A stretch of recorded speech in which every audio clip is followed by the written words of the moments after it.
Oh, wait. Hmm.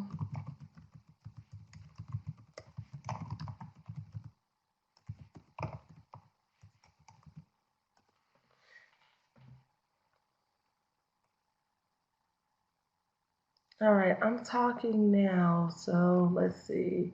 Wait up.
Yeah, the only other way. She can't hear me, so give me a second.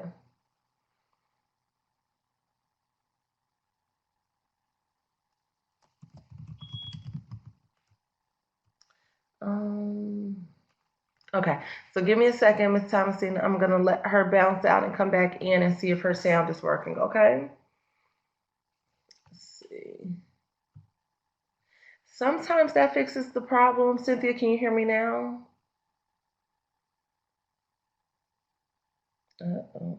Okay, perfect. Yay. Sometimes I don't know, it's just an Adobe trick.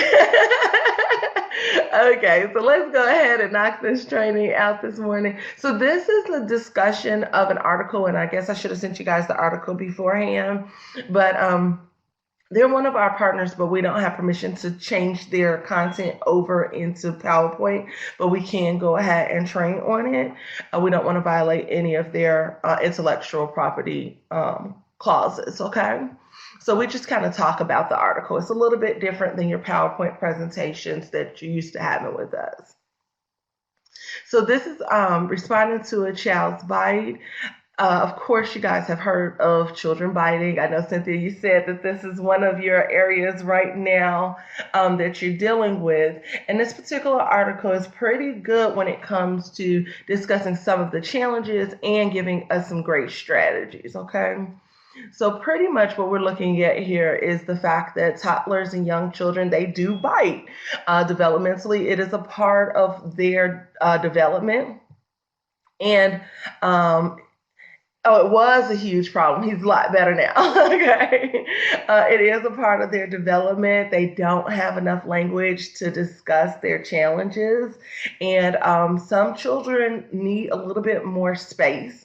So sometimes, when people are in their personal space or very close in proximity to them, they are still maturing and learning about space. And then when they have a strong oral fixation, they learn through through excuse me through oral stimulation. So they have to put things in their mouth. So there are different types of learning styles. I think we talked about some the last week. Your verbal communication, excuse me, your learning style could be verbal, could be auditory, could be hands on, and it could also be through taste, believe it or not. So, and as they're processing information and learning, sometimes that is their challenge. So it could be that they're scared, someone's in their personal space, they're frustrated, and it does become a challenge for us as adults as well as for children. So let's look at these components of why children bite. Communicating frustration is one. Many young children bite out of frustration. They often do not know other ways to express their strong feelings. Biting might communicate messages such as they don't like something or that they want something. A big way to counteract that is to teach children by creating signs, and it doesn't have to be American Sign Language as a formal sign language, but it could be signs that you have created for them to indicate certain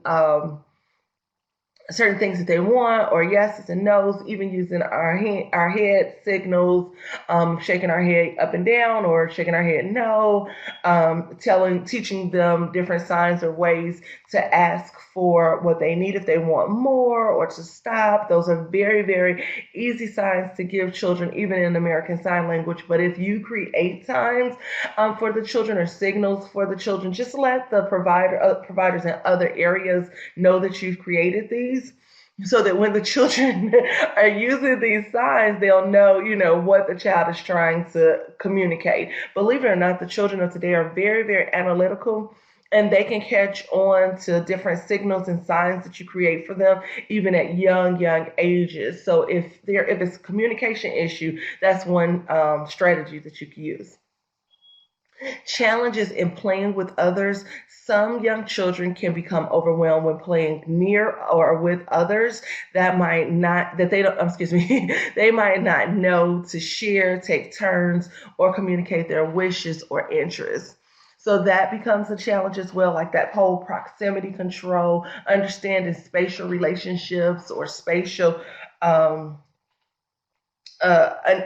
concepts like someone is too close to me. So you want to definitely discuss that. And they're really, really fast. If it, like you said, it became an issue for you all, Cynthia, in the childcare environment, if they're really, really quick to bite, it is one of those things where they end up having to put a shadow around even the very young child just around biting. And sometimes that is a support that can be requested when these challenges occur, especially if your child is the biter. Cause and effect. Toddlers might bite to see the effect it has on others. They learn quickly that they get a big reaction and it has a major impact from both children who they bite, and adults who witness it. A great strategy for this, a lot of times we're focusing on the child who is the biter in a situation when a child bites, and we reprimand that child and we talk a lot to that child. But what about the child that was bit? So I always think that if it's a cause and effect issue, to just focus more on the interaction of the child that was bit. Give the child that was bit the most attention versus the child that bit the most attention. Make that child, help that child to know it's okay. Ouch, it really did hurt. Help the other child to understand that, they hurt their friend. Have that child apologize, have that child soothe a friend by, using gentle touch where the child bit, and support that the child that was bit may not want to play with the child who was the biter as soon as the biting occurs. So you can say things like, it's okay if Chantel doesn't want to play right now. She was bit and that hurts. So you have to give Chantel some time if she doesn't want to play with you, and give that child permission to not have to engage or interact. At the same time, we do want to talk about that the biting hurt, but when we give that big reaction to just the biter, then that biter doesn't learn the empathy and the hurt and the pain that has been caused to the person that they bit. Does that make sense? It's just like shifting the attention off of one child to the other. Guys, can you guys hear me okay?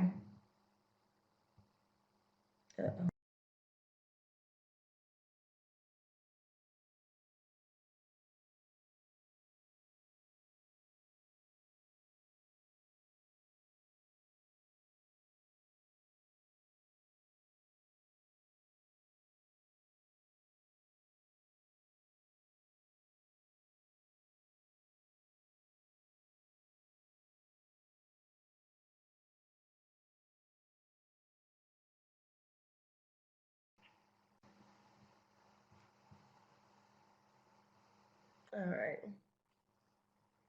Thank you, Ms. Thomasine. Just want to make sure I'm not here talking to myself. Alrighty. So the other component that we have is exploration and learning. And remember that children can be tactile to learn. They can learn through hearing. They can learn through sound. They can also learn through taste. So one of the more common ways toddlers learn about their world is through their senses. So biting may be a way to find out about what objects a person feels like. In other words, their biting might be ways to communicate. You seem interesting, or I wonder what you feel it tastes like. Oral stimulation, which I was talking about earlier. Some children bite because they enjoy and seek out the physical sensation of biting or chewing. Teething may be a real problem. Many children experience pain when teething, so biting and chewing on something can ease that pain of teething. That definitely makes a difference there. Monkey see, monkey do. So toddlers love to imitate or copy behaviors of others. So they learn so much by practicing behaviors they observe. For instance, if they see another child bite and see that response, then especially that attention getting response, they may do it again. And coping with uncomfortable feelings. So, in fostering, this could also be something that we see more common in children during their transition, because when children are hungry, sleepy, bored, or anxious, they are less able to cope with their life's ups and downs. For example, a toy being taken, not getting a second cookie after lunch, and might resort to biting instead of finding another way to express their needs or feelings. So this may be one of the huger components than any of the other when children are transitioning into an environment or in and out of a home. So even if someone says, well, we've had this child in our child care center, even at other times, and they never bit this much before, then we have to remind them that coping is a coping mechanism for some children to bite as well.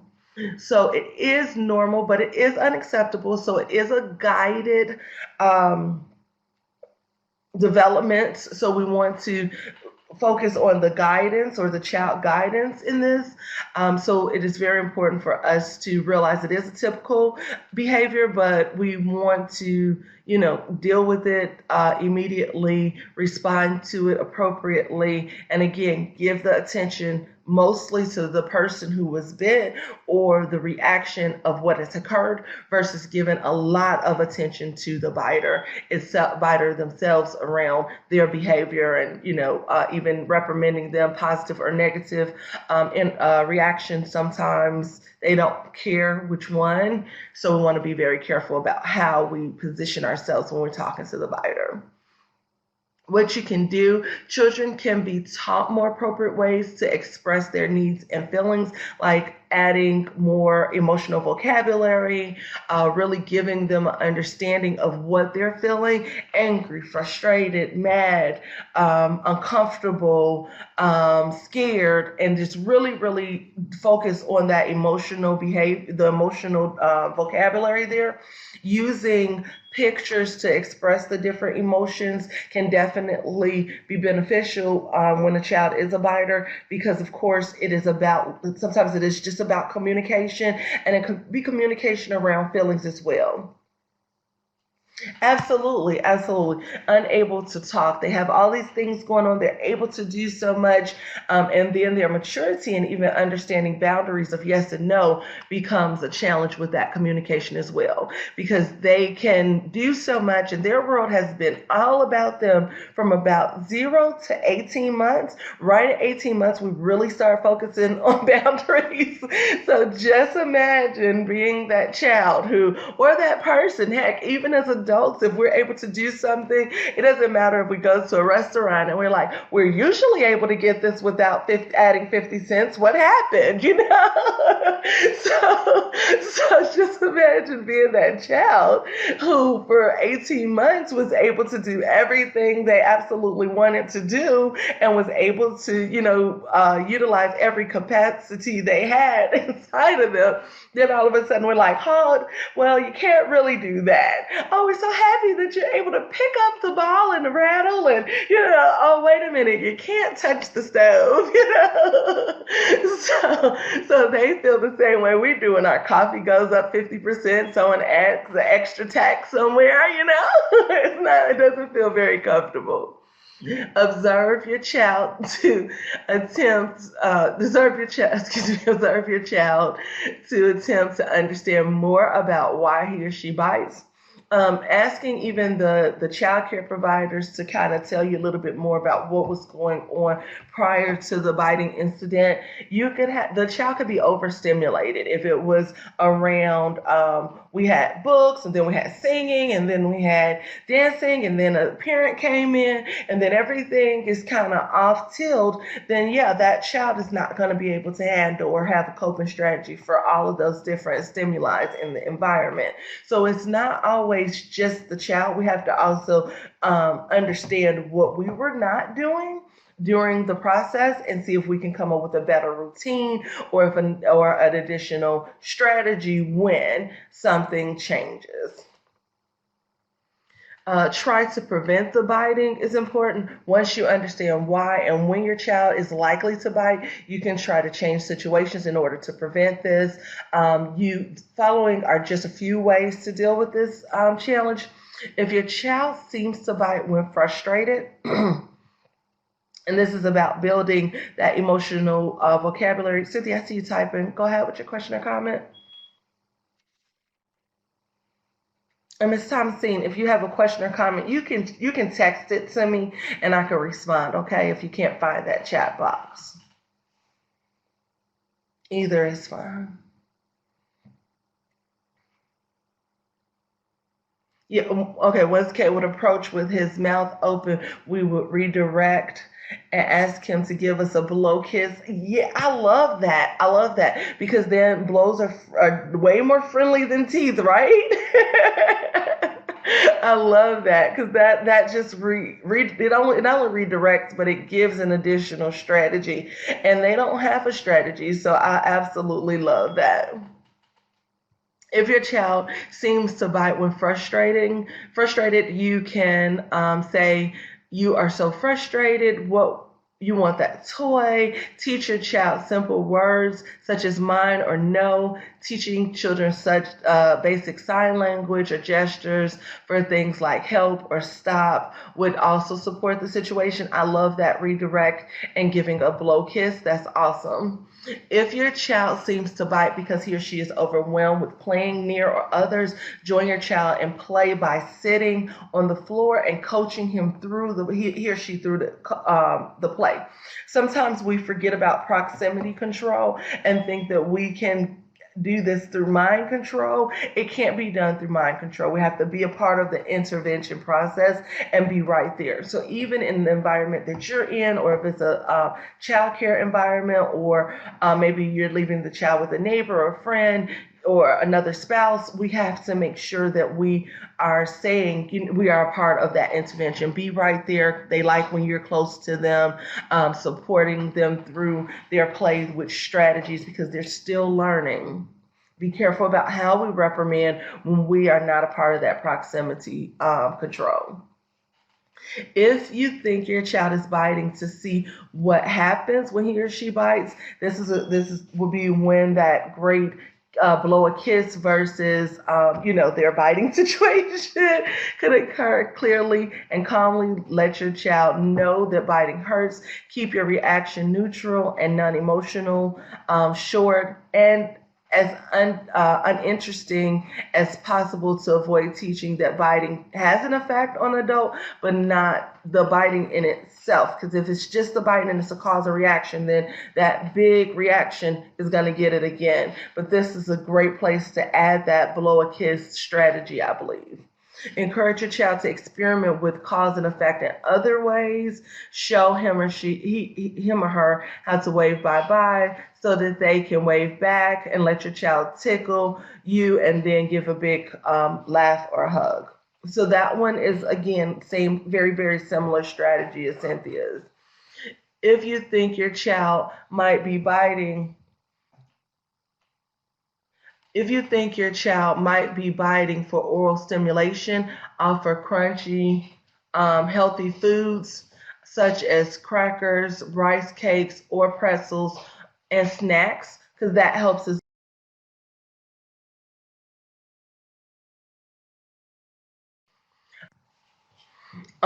That always helps. Chew straws works for us. Okay. Oh, I didn't think about that as a strategy because it is about oral stimulation. The speech therapist worked as well. Okay. Worked was the speech therapist who introduced the chewing of the straws, Cynthia. Okay. Okay. Miss Billy, you ever heard of that one? Chew straws to help with the biting. I like that. Okay, well, I like that, Cynthia. We'll definitely be exploring that with our child care community. They're always asking for new strategies or provide appropriate and interesting items for your child to chew on. So yeah, I guess that would be fall into that category. If your child is biting because he or she is teething, give him or her a teething ring or cloth to chew on. Sometimes we forget that older children also could still be teething. We think about it only when the teeth are cutting early on, but we forget that that could also be a challenge with even a toddler or even close to a 2-year old. So if we see that that biting occurs again, we do want to check for this. If your child tends to bite when he or she is tired, provide increased opportunities for your child to rest. Rest is not something people consider when we think about stress in children or we see different stressful actions. Sometimes we just think, oh, well, they don't know how to share. Oh, they're biters, and we start to label them according.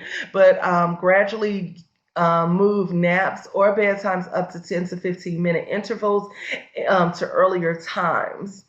And ask your child's other caregivers to watch and stay close when the child seems tired, minimizing stressful or stimulating activities with your child gets tired. So that's something also to explore because remember, taking into consideration the time your day starts versus the time a program starts, when they start to interact with more stimulating activities and seeing if the child is actually tired and that because of them being tired in this long extended interval, they may not be able to continue to engage without exhibiting stress or frustration.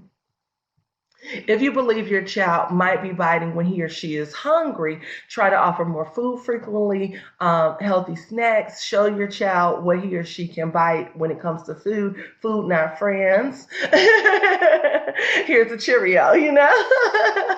But showing them or having an opportunity to kind of bring them to the food or having different snacks available definitely can support that crunch or that feeling for crunch. Watching for texture changes because remember, children are developing, and a part of their development with utilizing their teeth is the change to the need to change from a soft or a substance that a texture that was only soft foods like those what are they called, the push-up pouches, and start to make sure that they have a combination of crunch and soft foods available because that'll support as well.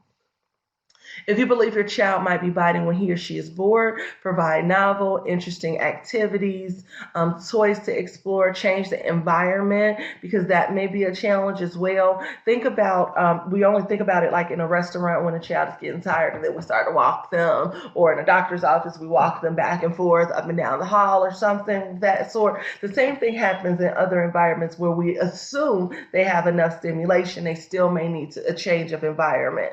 So that's something to even take into consideration in the home environment. They may need to go outside for a walk or go on the porch or maybe in a different room, that sort of thing. If you believe your child might bite when he or she is anxious, talk about changes he or she may be experiencing. Help your child put words or signs to their feelings. Attempt to keep confusion and uncertainty at a minimum by talking about transitions, schedules, and that sort of thing. Even if we feel they don't get the full concept. I know when we used to go into the grocery store, I used to tell my kids we're only buying necessities, and everyone around me would look at me kind of like, how would a child that young know what a necessity is? But guess what? As they got older, they knew oh, that's nice, but we didn't come in here for that, you know. So dropping those seeds definitely support even when it comes to transitions and frustrations around different transitions. Okay. What you can do in the moment when your child bites, quickly yet calmly remove them. Focus most of your attention on the child who was bitten, the similar strategy that I was discussing. Acknowledge your child's feelings. And when your child is calm, not in the heat of the moment, teach him or her other ways to express his or her desires. And sometimes they embarrass us or we get frustrated because we've seen it before and we thought we had a strategy down pat. So we do need to remember that it's not in that moment reprimanding them as much as really providing the strategies of what they can do next time or giving them enough strategies so that we don't get to that point again. And of course, it's about maturity at the end. So there is a little bit frustration when it comes to that. Cynthia, what's the name of the book?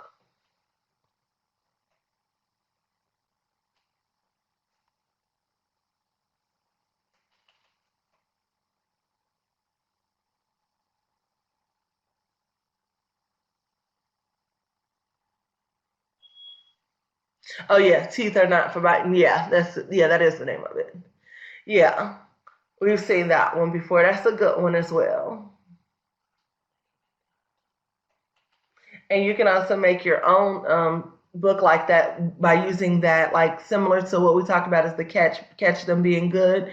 Things that there are catch them biting food, catch them smiling with their teeth, catch them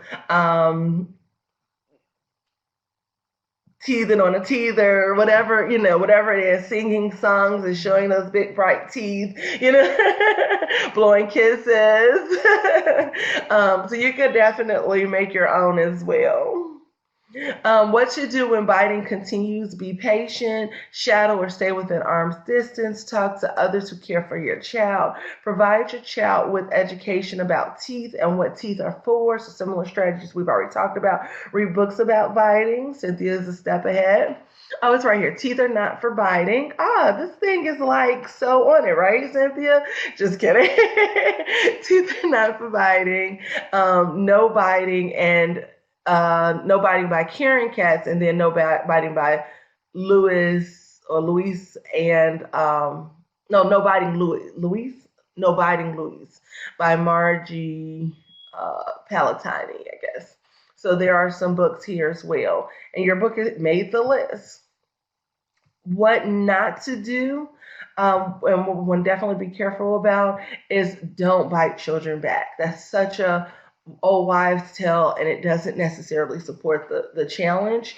Biting hurts and can be considered a form of child abuse, so we do not want to do that.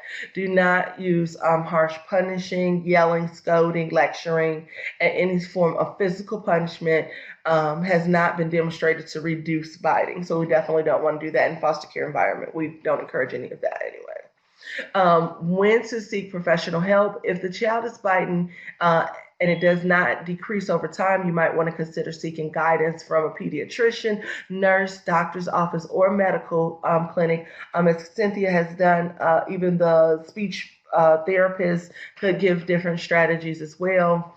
If your child is enrolled in an early childhood or Head Start program, ask if there's somewhere where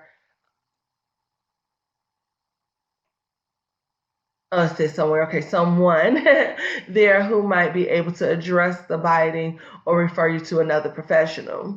A child therapist or a child development professional can help you to sort out potential reasons for the child's biting and devise a plan to address it. So that's always pretty cool when it comes to that. And then there's article from 0 to 3, chew on this, responding to toddlers who bite could also help the situation. So this article, I did put it in chat for you guys, but when you go to get your certificates, it should also be in there as well. Cynthia, you're not also Cindy, are you?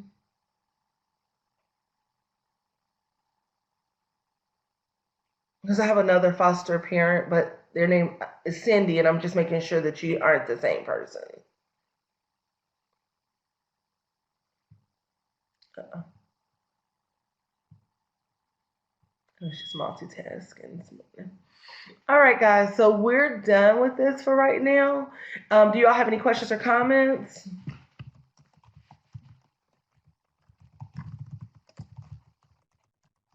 Miss Thomasina, I'll call you to tell you how to get your certificate of completion. And Cynthia, I'm going to try to get those certificates in within the next couple of days, okay? Ah, there's the chat. Go, Miss Thomasine.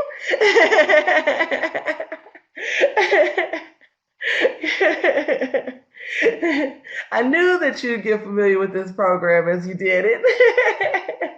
All right, guys. You guys have a great day. And I will see you guys, I think, next week as well. Take care. Bye bye.